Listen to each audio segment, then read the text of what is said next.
కీర్తనల గ్రంథము 5వ అధ్యాయము. యెహోవా, నా మాటలు చెవినిబెట్టుము, నా ధ్యానము మీద లక్ష్యముంచుము. నా రాజా, నా దేవా, నా ఆర్తధ్వని ఆలకించుము. నిన్నే ప్రార్థించుచున్నాను. యెహోవా, ఉదయమున నా కంఠస్వరము నీకు వినబడును. ఉదయమున నా ప్రార్థన నీ సన్నిధిని సిద్ధము చేసి కాచియుందును. నీవు దుష్టత్వమును చూచి ఆనందించు దేవుడవు కావు. చెడుతనమునకు నీ యొద్ద చోటు లేదు. డాంబికులు నీ సన్నిధిని నిలువలేరు. పాపము చేయు వారందరూ నీకు అసహ్యులు. అబద్ధమాడు వారిని నీవు నశింపచేయుదువు. కపటము చూపి నరహత్య జరిగించువారు యెహోవాకు అసహ్యులు.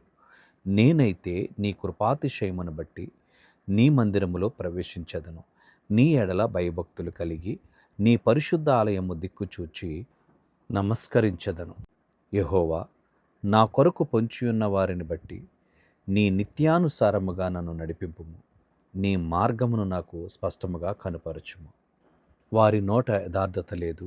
వారి అంతరంగము నాశనకరమైన గుంట. వారి కంఠము తెరచిన సమాధి. వారి నాలుకతో ఇచ్చకములాడుదురు. దేవా, వారు నీ మీద తిరగబడి ఉన్నారు. వారిని అపరాధులుగా తీర్చుము. వారు తమ ఆలోచనలో చిక్కుబడి కూలుదురుగాక. వారు చేసిన అనేక దోషములను బట్టి వారిని వెలివేయుము. నిన్ను ఆశ్రయించు వారందరూ సంతోషించుదురు. నీవే వారిని కాపాడుదువు గనుక వారు నిత్యము ఆనందధ్వని చేయుదురు.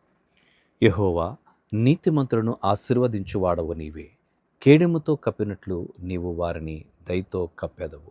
కావున నీ నామమును ప్రేమించువారు నిన్ను గూర్చి ఉల్లసింతురు.